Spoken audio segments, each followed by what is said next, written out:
ਗੁਰੂ ਨਾਨਕ ਦੇਵ ਜੀ ਮਹਾਰਾਜ ਦੀ ਨੌਵੀਂ ਜੋਤ ਗੁਰੂ ਤੇਗ ਬਹਾਦਰ ਸਾਹਿਬ ਜੀ ਮਹਾਰਾਜ ਆਪ ਗੁਰੂ ਹਰਗੋਬਿੰਦ ਸਾਹਿਬ ਜੀ ਮਹਾਰਾਜ ਦੇ ਸਾਹਿਬਜ਼ਾਦੇ ਸਨ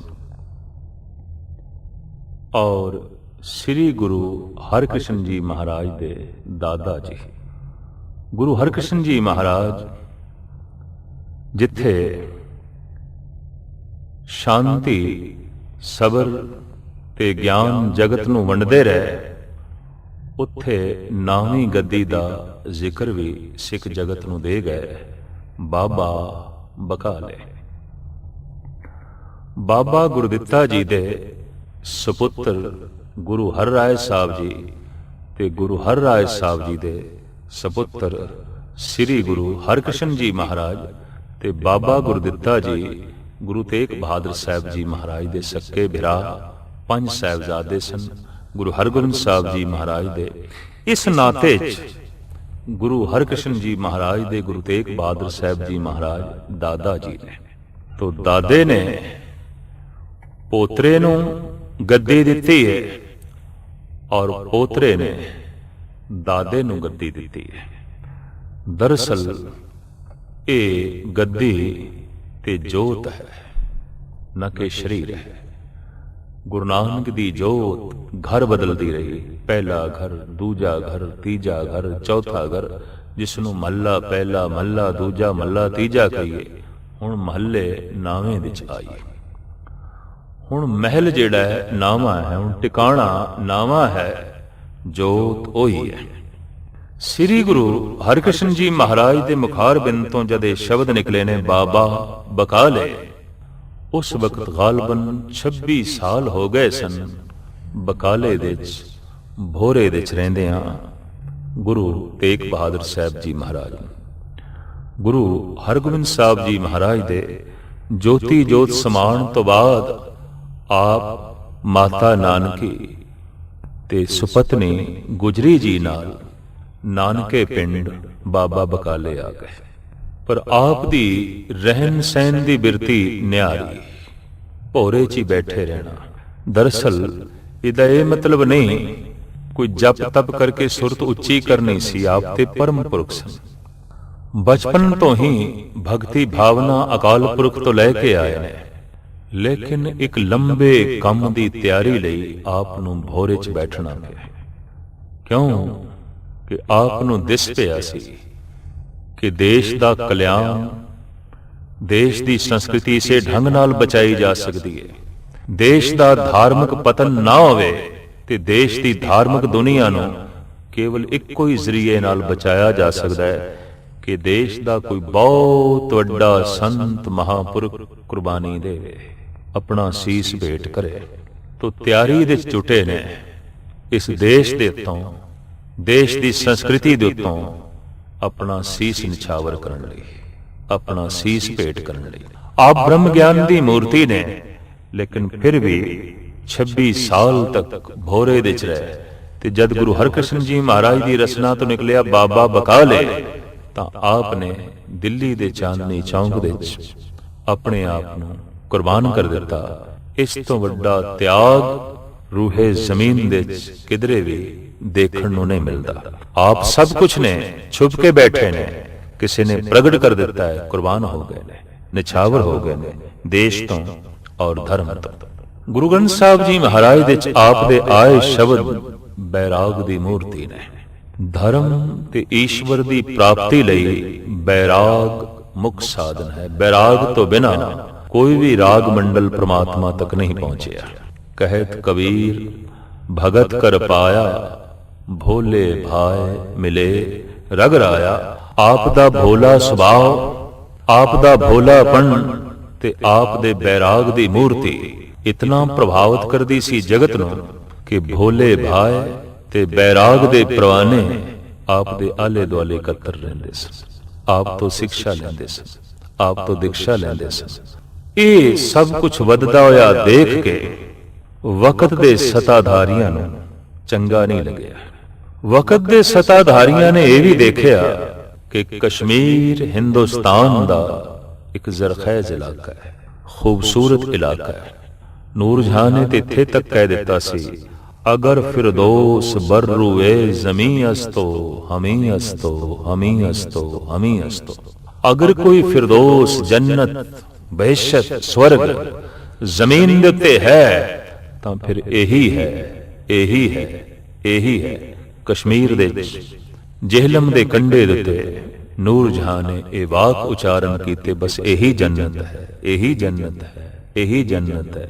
ਇਸ ਜੰਨਤ ਦੇ ਚੋਂ ਅਨੇਕਾਂ ਹੀ ਪਾਣੀ ਦੇ ਝਰਨੇ ਤੇ ਦਰਿਆ ਨਿਕਲਦੇ ਸਨ, ਜੋ ਅਗਾਂਹ ਚੱਲ ਕੇ ਮੈਦਾਨੀ ਇਲਾਕਿਆਂ ਨੂੰ ਸਰਸਬਜ਼ ਕਰਦੇ ਸਨ, ਸ਼ਾਦਾਬ ਕਰਦੇ ਸਨ। ਸਿਰਫ ਪਾਣੀ ਦੇ ਹੀ ਝਰਨੇ ਇੱਥੋਂ ਨਹੀਂ ਨਿਕਲਦੇ ਸਨ, ਕਸ਼ਮੀਰ ਦੇ ਚੋਂ ਗਿਆਨ ਦੇ ਝਰਨੇ ਵੀ ਨਿਕਲਦੇ ਸਨ। ਗਿਆਨ ਦੀ ਗੰਗਾ ਵੀ ਫੁੱਟਦੀ ਸੀ। ਕਸ਼ਮੀਰ ਰਿਸ਼ੀ ਕਸ਼ੈਪ ਦੀ ਔਲਾਦ ਦਾ ਦੇਸ਼, ਰਿਸ਼ੀ ਮੁਨੀਆਂ ਦਾ ਦੇਸ਼, ਤੀਰਥਾਂ ਦਾ ਇਲਾਕਾ, ਵਿਦਵਾਨ ਪੰਡਤਾਂ ਦੀ ਭੂਮੀ। ਜਿਸ ਤਰ੍ਹਾਂ ਉੱਚੇ ਪਹਾੜਾਂ ਤੋਂ ਝਰਨੇ ਥੱਲੇ ਆ ਕੇ, ਦਰਿਆ ਥੱਲੇ ਆ ਕੇ ਮੈਦਾਨੀ ਇਲਾਕਿਆਂ ਨੂੰ ਸਰਸਬਜ਼ ਕਰਦੇ ਸਨ, ਇਸ ਤਰ੍ਹਾਂ ਪਹਾੜਾਂ ਤੋਂ ਥੱਲੇ ਲੈ ਕੇ ਇਹ ਵਿਦਵਾਨ ਜਗਤ ਦਾ ਕਲਿਆਣ ਕਰਦੇ ਸਨ, ਗਿਆਨ ਦੇ ਕੇ, ਵਿਚਾਰ ਦੇ ਕੇ, ਔਰ ਇਸ ਤਰੀਕੇ ਨਾਲ ਰੱਬ ਨਾਲ ਜੋੜਦੇ ਸਨ। ਵਕਤ ਦੇ ਸਤਾਧਾਰੀ ਪਾਣੀ ਦੇ ਝਰਨਿਆਂ ਨੂੰ ਤੇ ਬੰਦ ਨਾ ਕਰ ਸਕੇ, ਤੇ ਬੰਦ ਕਰਨਾ ਉਹਨਾਂ ਨੇ ਮੁਨਾਸਿਬ ਵੀ ਨਾ ਸਮਝਿਆ, ਪਰ ਗਿਆਨ ਦੇ ਧਾਰਾ ਜੋ ਉੱਥੋਂ ਵਗਦੀ ਸੀ ਉਹਨੂੰ ਬੰਦ ਕਰਨ ਦਾ ਤਹੀਆ ਕਰ ਲਿਆ। ਗੁਰੂ ਤੇਗ ਬਹਾਦਰ ਸਾਹਿਬ ਜੀ ਮਹਾਰਾਜ ਦੇ ਦਰਬਾਰ ਦੇ ਵਿੱਚ ਕਸ਼ਮੀਰ ਦੇ ਦਰਿਆ, ਕਸ਼ਮੀਰ ਦੇ ਝਰਨੇ ਫਰਿਆਦ ਲੈ ਕੇ ਆਏ, ਜਿਨ੍ਹਾਂ ਦੇ ਦਿਲ ਦਿਮਾਗ ਚੋਂ ਗਿਆਨ ਦੀ ਗੰਗਾ ਨਿਕਲਦੀ ਸੀ, ਨਾਮ ਦੇ ਝਰਨੇ ਚੱਲਦੇ ਸਨ, ਵਿਚਾਰ ਦੇ ਚਸ਼ਮੇ ਵਗਦੇ ਸਨ। ਇਹ ਸਾਰੇ ਚਸ਼ਮੇ, ਇਹ ਸਾਰੇ ਝਰਨੇ ਅੱਜ ਦਰਬਾਰ ਦੇ ਵਿੱਚ ਅਨੰਦਪੁਰ ਸਾਹਿਬ ਆ ਕੇ ਹਾਜ਼ਰ ਹੋਏ ਨੇ, ਬੇਨਤੀ ਕਰਦੇ ਨੇ, ਜੋਦੜੀ ਕਰਦੇ ਨੇ, ਗੁਰੂ ਮਹਾਰਾਜ ਰਹਿਮਤ ਕਰੋ, ਬਖਸ਼ਿਸ਼ ਕਰੋ, ਸੁੱਕ ਜਾਵਾਂਗੇ। ਅਗਰ ਇਹ ਮਰੂ ਥਲ ਦੇ ਟਿੱਬੇ ਸਾਡੇ ਅੱਗੋਂ ਆ ਗਏ ਸਤਾ ਦੇ, ਤੋ ਸੁੱਕ ਜਾਵਾਂਗੇ, ਨੇਸਤੋ ਨਾਬੂਦ ਹੋ ਜਾਵਾਂਗੇ, ਸਾਡਾ ਗਮਨ ਬੰਦ ਹੋ ਜਾਏਗਾ, ਤੇ ਅਸੀਂ ਰਸਤੇ 'ਚ ਕਈਆਂ ਦੀ ਪਿਆਸ ਬੁਝਾਉਂਦੇ ਹੋਏ ਜੋ ਸਾਗਰ ਦੇ ਵਿੱਚ ਲੀਨ ਹੋਣਾ ਆਪਣਾ ਲਕਸ਼ ਸਮਝਿਆ, ਇਸ ਲਕਸ਼ ਦੀ ਪੂਰਤੀ ਨਹੀਂ ਹੋ ਸਕੇਗੀ, ਤੇ ਜਗਤ ਦੀ ਅਸੀਂ ਪਿਆਸ ਵੀ ਨਹੀਂ ਬੁਝਾ ਸਕਾਂਗੇ। ਗੁਰੂ ਤੇਗ ਬਹਾਦਰ ਸਾਹਿਬ ਜੀ ਮਹਾਰਾਜ ਲੰਬੀ ਸੋਚ ਦੇ ਵਿੱਚ ਪੈ ਗਏ। ਖਾਮੋਸ਼ ਭੋਰੇ ਦੇ ਵਿੱਚ ਬੈਠ ਕੇ ਜੋ ਆਪ ਵਿਉਂਤ ਬਣਾਉਂਦੇ ਰਹੇ ਜਗਤ ਕਲਿਆਣ ਦੀ, ਉਹ ਇੱਕਦਮ ਆਪ ਦੇ ਸਾਹਮਣੇ ਆਈ। ਆਪ ਅਜੇ ਸੋਚ ਹੀ ਰਹੇ ਸਨ ਕਿ 9 ਸਾਲ ਦੇ ਬਾਲਕ ਸ਼੍ਰੀ ਗੁਰੂ ਗੋਬਿੰਦ ਸਿੰਘ ਜੀ ਮਹਾਰਾਜ ਨੇ, ਅਜੇ ਆਪ ਗੋਬਿੰਦ ਰਾਏ ਨੇ ਬੇਨਤੀ ਕੀਤੀ, ਹਜ਼ੂਰ ਗੁਰਦੇਵ ਪਿਤਾ ਆਪ ਕਿਸ ਸੋਚਦੇ ਚੋ? ਤਾਂ ਗੁਰੂ ਤੇਗ ਬਹਾਦਰ ਸਾਹਿਬ ਜੀ ਮਹਾਰਾਜ ਨੇ ਆਖਿਆ, ਬੇਟਾ ਕੋਈ ਮਹਾਨ ਮਨੁੱਖ, ਕੋਈ ਮਹਾਨ ਸੰਤ ਆਪਣੀ ਕੁਰਬਾਨੀ ਦੇਵੇ, ਦੇਸ਼ ਦਾ ਧਰਮ ਬਚ ਸਕਦਾ ਹੈ, ਇਨ੍ਹਾਂ ਝਰਨਿਆਂ ਦੀ ਰਵਾਨੀ ਬਚ ਸਕਦੀ ਹੈ, ਇਨ੍ਹਾਂ ਦਰਿਆਵਾਂ ਦਾ ਵੇਗ ਬਚਾਇਆ ਜਾ ਸਕਦਾ ਹੈ। ਗੋਬਿੰਦ ਰਾਏ ਹੱਥ ਜੋੜ ਕੇ ਕਹਿਣ ਲੱਗੇ, ਮਹਾਰਾਜ ਜੇ ਕਿਸੇ ਮਹਾਨ ਪੂਰਨ ਪੁਰਖ ਦੀ ਕੁਰਬਾਨੀ ਨਾਲ ਹੀ ਇਹ ਸਭ ਕੁਝ ਬਚਦਾ ਹੈ, ਤਾਂ ਫਿਰ ਆਪ ਤੋਂ ਮਹਾਨ ਕੌਣ ਹੈ, ਤੇ ਆਪ ਹੀ ਬਚਾਓ। ਖੜਾਵਾਂ ਪਹਿਨ ਕੇ ਗੁਰੂ ਤੇਗ ਬਹਾਦਰ ਸਾਹਿਬ ਜੀ ਮਹਾਰਾਜ ਚੱਲ ਪਏ। ਤਿਆਗ ਤੇ ਵੈਰਾਗ ਆਪ ਦੇ ਰੋਮ ਰੋਮ ਵਿੱਚ ਭਰਿਆ ਹੋਇਆ ਹੈ। ਹਕੀਕਤ ਹੈ, ਬਹੁਤ ਵੱਡੀ ਸਚਾਈ ਹੈ ਕਿ ਵੈਰਾਗ ਤੋਂ ਬਿਨਾ ਪ੍ਰਮਾਤਮਾ ਦੀ ਪ੍ਰਾਪਤੀ ਨਹੀਂ, ਅਕਾਲ ਪੁਰਖ ਦੀ ਪ੍ਰਾਪਤੀ ਨਹੀਂ। ਵੈਰਾਗੀ ਹਿਰਦਾ ਉਹ ਇਹ ਮਹਿਸੂਸ ਕਰਦਾ ਜਗਤ ਕੁਛ ਵੀ ਨਹੀਂ ਹੈ, ਇਹ ਸੰਸਾਰ ਕੁਛ ਵੀ ਨਹੀਂ ਹੈ, ਤੇ ਜਦ ਸੰਸਾਰ ਕੁਛ ਵੀ ਨਹੀਂ, ਜਗਤ ਕੁਛ ਵੀ ਨਹੀਂ, ਉਹ ਫਿਰ ਉਦਾਸ ਰਹੇਗਾ, ਉਪਰਾਮ ਰਹੇਗਾ। ਉਪਰਾਮਤਾ ਤੇ ਉਦਾਸ ਹੋਣਾ ਧਾਰਮਿਕ ਦੁਨੀਆ ਦਾ ਪਹਿਲਾ ਲੱਛਣ ਹੈ ਔਰ ਸ਼ੁਭ ਲੱਛਣ ਹੈ। ਜੋ ਜਗਤ ਤੋਂ ਉਦਾਸ ਨਹੀਂ ਹੋਇਆ, ਉਪਰਾਮ ਨਹੀਂ ਹੋਇਆ, ਉਹ ਪਰਮ ਜਗਤ ਦੀ ਪ੍ਰਾਪਤੀ ਦੀ ਚੇਸ਼ਟਾ ਵੀ ਨਹੀਂ ਕਰੇਗਾ। ਜੋ ਸੰਸਾਰ ਤੋਂ ਉਪਰਾਮ ਨਹੀਂ ਹੋਇਆ, ਉਹ ਨਿਰੰਕਾਰ ਦੀ ਪ੍ਰਾਪਤੀ ਦਾ ਉਦਮ ਵੀ ਨਹੀਂ ਕਰੇਗਾ। ਇਹ ਹਕੀਕਤ ਹੈ। ਜਿਹਦੇ ਲਈ ਇਹ ਸੰਸਾਰ ਸਭ ਕੁਝ ਹੈ, ਉਸ ਦੇ ਲਈ ਨਿਰੰਕਾਰ ਸੁਪਨਾ ਹੈ, ਤੇ ਜਿਹਦੇ ਲਈ ਇਹ ਸੰਸਾਰ ਤੁੱਛ ਮਾਤਰ ਹੈ, ਸੁਪਨਾ ਹੈ, ਉਹਦੇ ਲਈ ਪ੍ਰਮਾਤਮਾ ਹਕੀਕਤ ਹੈ, ਉਹਦੇ ਲਈ ਪ੍ਰਮਾਤਮਾ ਸਚਾਈ ਹੈ। ਦੋ ਤਰ੍ਹਾਂ ਦੇ ਮਨੁੱਖ ਜਗਤ ਵਿੱਚ ਮਿਲਣਗੇ, ਕਿਸੇ ਲਈ ਸੰਸਾਰ ਸੁਪਨਾ ਹੈ, ਕਿਸੇ ਲਈ ਨਿਰੰਕਾਰ ਸੁਪਨਾ ਹੈ, ਕਿਸੇ ਲਈ ਪਦਾਰਥ ਸੁਪਨਾ ਹੈ, ਤੇ ਕਿਸੇ ਲਈ ਪ੍ਰਮਾਤਮਾ ਸੁਪਨਾ ਹੈ। ਇੰਜ ਕਹਿ ਲਓ, ਸੰਤਾਂ ਲਈ ਪਦਾਰਥ ਸੁਪਨਾ ਹੈ ਤੇ ਆਮ ਸੰਸਾਰੀਆਂ ਲਈ ਪ੍ਰਮਾਤਮਾ ਸੁਪਨਾ ਹੈ। ਤੇ ਜੋ ਸੁਪਨਾ ਉਹਦੇ ਨਾਲ ਕੀ ਜੁੜਨਾ, ਜੋ ਸੁਪਨਾ ਹੈ ਉਹਦੇ ਉੱਤੇ ਕੀ ਮਾਣ ਕਰਨਾ। ਤੋ ਕਈਆਂ ਦੀ ਦ੍ਰਿਸ਼ਟੀ ਦੇ ਵਿੱਚ ਪ੍ਰਮਾਤਮਾ ਸੁਪਨਾ ਹੈ ਤੇ ਕਈਆਂ ਦੀ ਦ੍ਰਿਸ਼ਟੀ ਦੇ ਵਿੱਚ ਪਦਾਰਥ ਸੁਪਨਾ ਹੈ। ਤੇ ਜਦ ਪਦਾਰਥ ਸੁਪਨਾ ਪ੍ਰਤੀਤ ਦਿਖਾਈ ਦੇਵੇ, ਜਦ ਸੰਸਾਰ ਤੁੱਛ ਮਾਤਰ ਪ੍ਰਤੀਤ ਹੋਵੇ, तो उदास होना लाजमी है, फिर उपराम होना लाजमी है। साडे देश दे साधु संत महात्मा कोशिश करते रहे कि अंदर उदासीनता दा जन्म होवे, बैरागी बिरतियां दा जन्म होवे, उपरामता दा जन्म होवे। किसे उजाड़ दे चले जाइए, जंगल दे चले जाइए, जिथे कोई मनुख ना होवे गलबात करने वाला, जिथे चारों पासे वहशत ही वहशत होवे, तन्हाई ही तन्हाई होवे। ओ तन्हाई, ओ उजाड़ मन नूं उपराम करे, उदास करे, ताकि निरंकार दी प्राप्ति अंदरों पैदा होवे, ताकि ईश्वर दी प्राप्ति दी धुन, ईश्वर प्राप्ति दी लगन अंदरों जन्म लै सके। आदि काल तो साडे देश दे इस तरह दे लोग घर बार नूं छड्ड के, बाजार महल माड़ियां नूं छड्ड के, गोशा तन्हाई पहाड़ां दियां कंदरां ते बियाबान जंगलां दे जांदे रहे, महज इस वास्ते कि उदासीन बिरती पैदा होवे, उपराम बिरती अंदर उजागर होवे।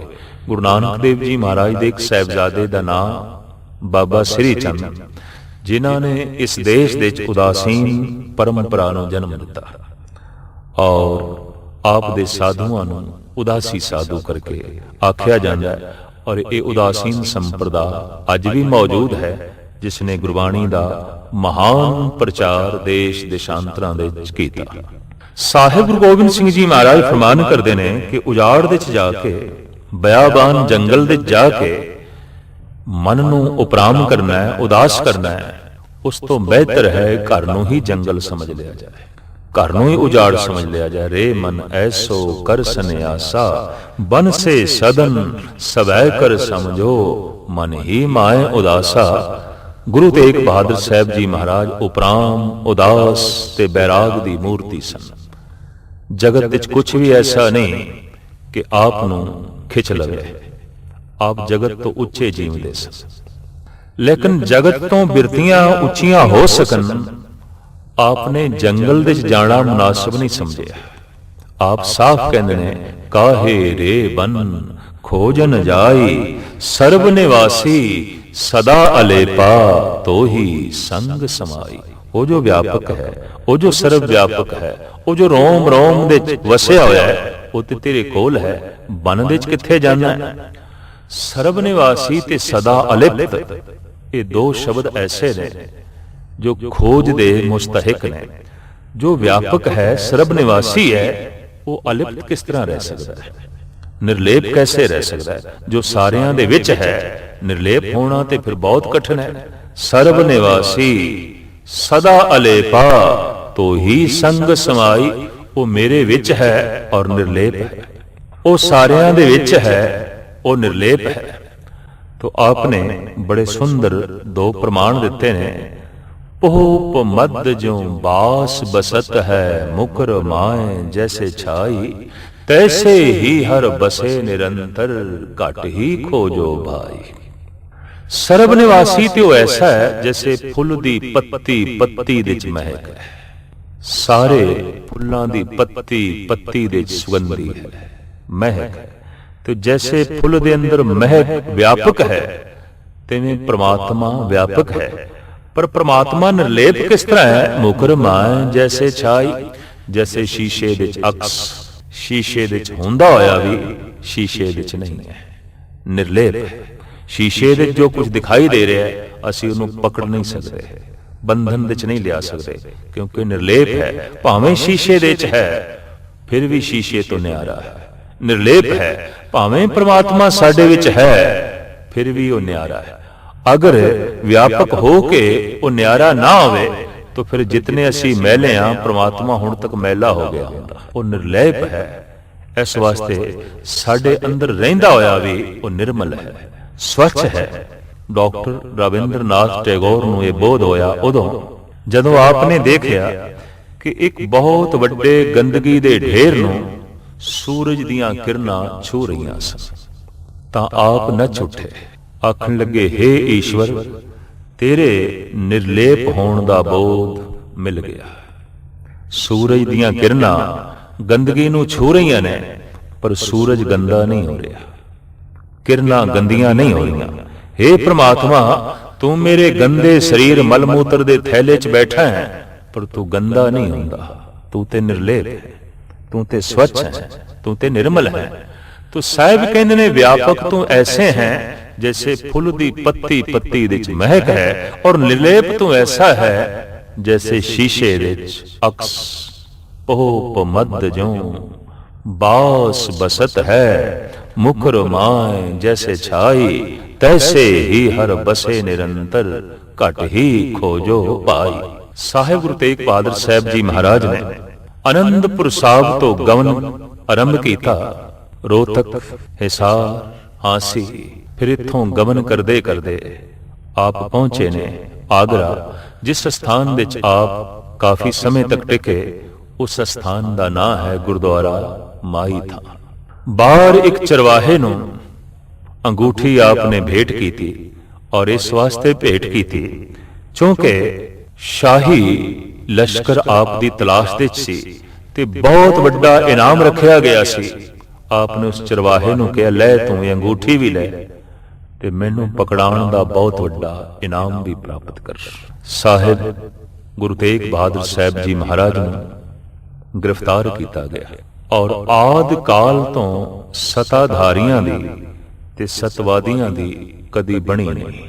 भगतां ते संसारियां जोड़ कदे ना आया, जोड़ जुड़िया नहीं। सताधारी ते सतवादियां दे टकराव आदि काल तो रहा है। राम ते रावण दा टकराव, कंस ते श्री कृष्ण दा टकराव, बाबर ते गुरु नानक दा टकराव, जहांगीर ते गुरु अर्जन देव जी महाराज दा टकराव, और वक़्त दे सताधारी ते गुरु तेग बहादुर साहब जी महाराज दा टकराव। ध्रुव दा अपनी मतरेई मां नाल टकराव, ते प्रहलाद दा हरनाकश नाल टकराव। इस गल दा सबूत है कि सताधारियां ते सतवादियां दी कदी आपस दे च नहीं बनी। ये दो दिशावां ही वख-वख ने। साहिब गुरु तेग बहादुर साहब जी महाराज सच्चाई दे मुजस्मे, सत दी मूर्ति, ते दूसरे पासे केवल सता है। सता दा मतलब है मैं दूसरे नूं जितना है, ते सत दा मतलब है मैं अपने आप नूं जितना है। हैन चाहुंदे ते दोवें ही जितना है, चाहिदा ते दोवां नूं ही कामयाबी है, सफलता जित चाहिदी है।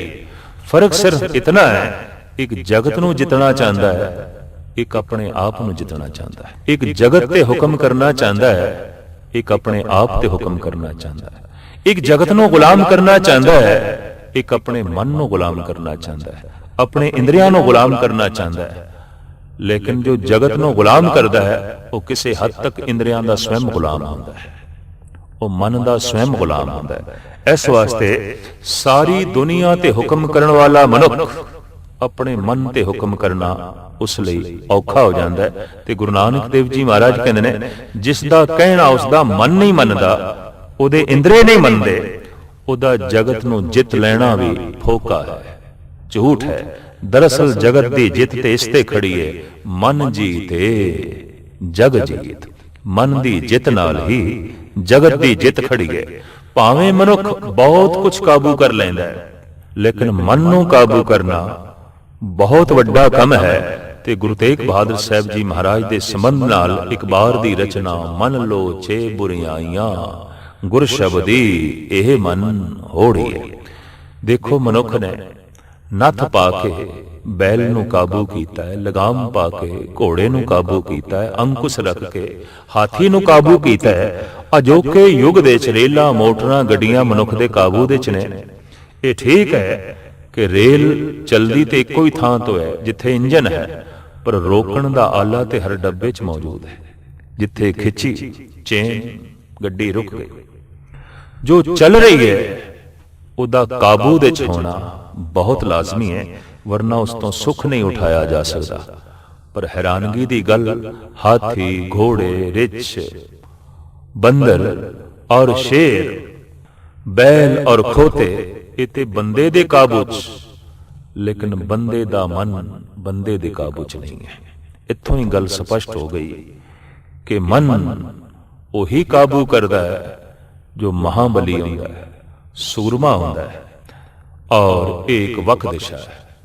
ਇੱਕ ਸੰਸਾਰ ਨੂੰ ਜਿੱਤਣਾ ਚਾਹੁੰਦਾ ਹੈ, ਇੱਕ ਮਨ ਨੂੰ ਜਿੱਤਣਾ ਚਾਹੁੰਦਾ ਹੈ। ਸੰਸਾਰ ਨੂੰ ਜਿੱਤ ਕੇ ਧਨ ਦੀ ਪ੍ਰਾਪਤੀ ਆਉਂਦੀ ਹੈ, ਮਨ ਨੂੰ ਜਿੱਤ ਕੇ ਪ੍ਰਮਾਤਮਾ ਦੀ ਪ੍ਰਾਪਤੀ ਆਉਂਦੀ ਹੈ, ਅਕਾਲ ਪੁਰਖ ਦੀ ਪ੍ਰਾਪਤੀ ਹੁੰਦੀ ਹੈ, ਈਸ਼ਵਰ ਦੀ ਪ੍ਰਾਪਤੀ ਹੁੰਦੀ ਹੈ। ਤੋ ਜੈਸੇ ਆਦਿ ਕਾਲ ਤੋਂ ਸਤਵਾਦੀਆਂ ਤੇ ਸਤਾਧਾਰੀ ਦੀ ਨਹੀਂ ਬਣੀ, ਗੁਰੂ ਤੇਗ ਬਹਾਦਰ ਸਾਹਿਬ ਜੀ ਮਹਾਰਾਜ ਤੇ ਔਰੰਗਜ਼ੇਬ ਦੀ ਵੀ ਨਹੀਂ ਬਣੀ। ਹਿੰਦੀ ਦੇ ਪ੍ਰਸਿੱਧ ਸ਼ਾਇਰ ਕਵੀ ਭੂਸ਼ਣ ਨੇ ਔਰੰਗਜ਼ੇਬ ਬਾਰੇ ਜੋ ਕੁਝ ਲਿਖਿਆ ਹੈ ਉਹ ਇਹ ਹੈ, हाथ तस्बीह लिए प्रात उठे बंदगी को, आप ही कपट रूप कपट सो जप के। आगरे में जाए दारा चौक में चिनाए लियो, छतर हूं छनायो मानो मरे बूढ़े बप के। कीनो है सगोत घात सो मैं नाही कहूं फेरी, फील पर तुरायो चार चुगल के गप के। भूषण भनत छर छंदी मती मंद माहा, सौ सौ चूहे खाए के बिलारी बैठी तप के। हुण तू तस्बीह लेके बैठा, हुण तू 5 वक्त दी नमाज पढ़दा, रोजे रखदा, पर वेख ते सही तू पिता नू कैद कीता है, बिरावां नू कतल कीता है, भरजाइयां नू कैद कीता है, और अगां चल के इसने अपने पुत्र बहादुर शाह नू भी कैद कीता। किधरे भरावां दी तरह, प्यो दी तरह ये पुत्र भी वारिस बनन दी कोशिश ना करे। राजनीति ते स्वार्थ ते खड़ी है ते धर्म पर स्वार्थ ते खड़ा है। धर्म दा ते मतलब है दूजियां दे हित लई सोचना, राजनीति दा मतलब है अपने हित लई सोचना। तो स्वार्थी होवेगा तो सतवादी ते सताधारी दा टकराव होया। इस टकराव दे वक्ती तौर ते हमेशा सतवादी हारदे आए ने। संसार दा इतिहास पढ़ के देखो, सत दी मूर्ति राम बन बन दियां ठोकरां खा रहे ने, पर झूठी मंत्रा ते कैकई सिंघासन ते बैठी, महलां विच बैठी। सच दी मूर्ति प्रहलाद जेल दी तंग तारीक कोठड़ी विच है, पर झूठा हरनाकश सिंघासन ते बैठा।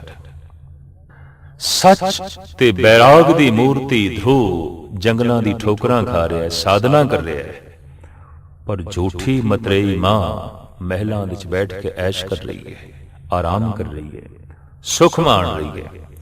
अगां चलिए, देवकी ते वासुदेव जो प्रेमा भक्ति दी मूर्ति ने, वो कंस दी कैद विच ने, जेल दे अंदर ने, पर कंस सिंघासन ते बैठा।